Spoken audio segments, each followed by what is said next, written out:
Hi students, let's look at a coding example and we'll talk a little bit about coding different types of cancers. When you first learn to code, a primary cancer, a secondary cancer, or a history of cancer may be a little bit more difficult for you. So I wanted to go over those. Your first question that you want to ask yourself is the cancer active?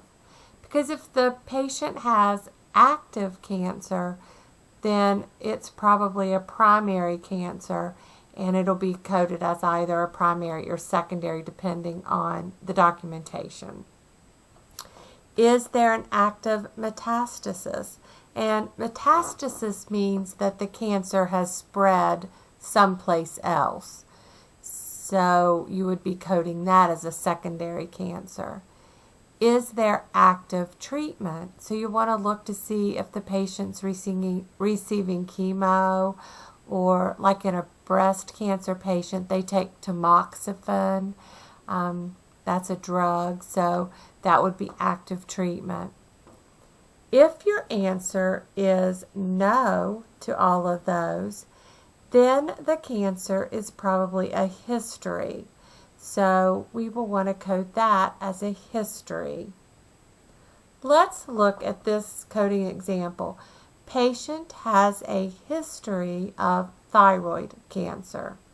Now, using your 8 steps to correct coding, let's figure that out. Now, you can find these 8 steps in your textbook. I believe it's in chapter 4.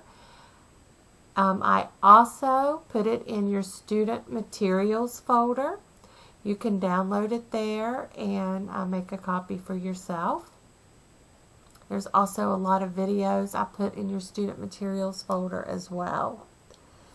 So, step 1 is to identify the main term in the diagnostic statement. Also in your student materials folder, you'll find this handout about main terms.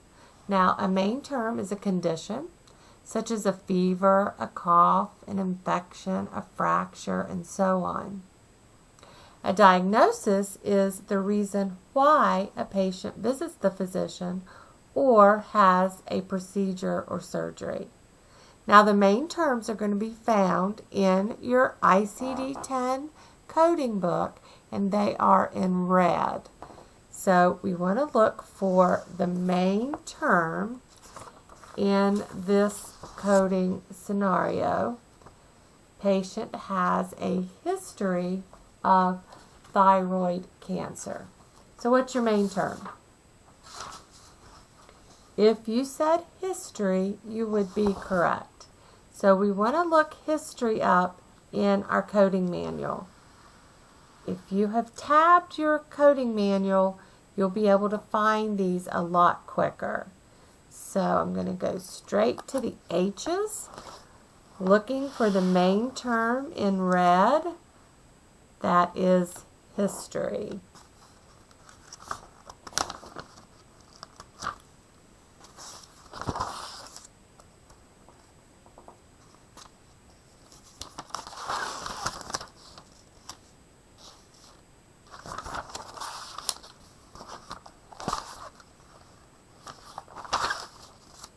Okay, so history is found here on page 274, and we see a family history, a subterm family, and family encompasses all of these codes here.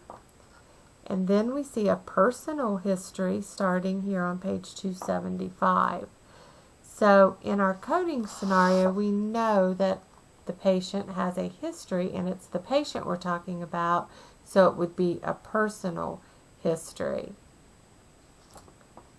In our steps that we're following, tells us to locate the main term, that's step 2, which we just did. And now we're going to review any subterms under that main term in the index. So our subterms in our coding scenario would be cancer and thyroid as the location. So let's look for cancer and see it's in alphabetical order. And we see cancer right here at the bottom in your book. And then you see a note that says, see history personal of malignant neoplasm. So that's a cross-reference note because it's referencing us to go to another spot. So number 4 tells us to follow any cross-reference instructions such as C. So we're going to go to malignant neoplasm located under history, personal, and now we're going to look up malignant neoplasm, and remember it is in alphabetical order. So we see malignant neoplasm here on page 276. So personal history and then malignant neoplasm. So our next step tells us to verify the codes selected in the alphabetic index in the tabular. So we've not quite found the code yet because now we need to find thyroid, the location.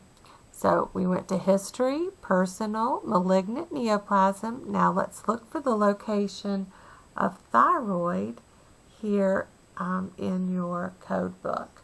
And we see thyroid at Z85.850. So now we're going to verify that code as in step 5 back in the tabular. And if you have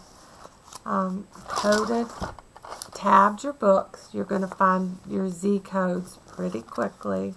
So all the way here in the back of the coding book. And we're going to want to find Z85.850. And that is Z85.850.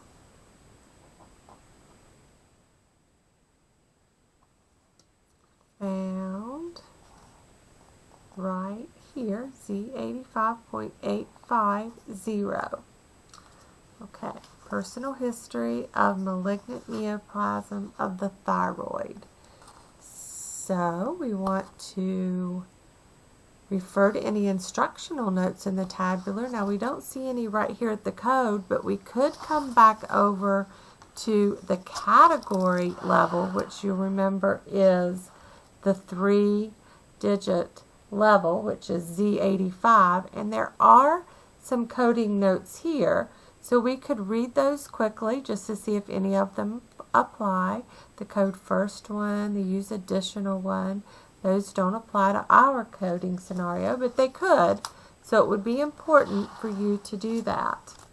And then it tells us to assign the code at the highest level of specificity, which means that if there are 6 digits, we need to make sure we use all the digits. We wouldn't stop here at Z85.85 because there are other codes that give more specific information.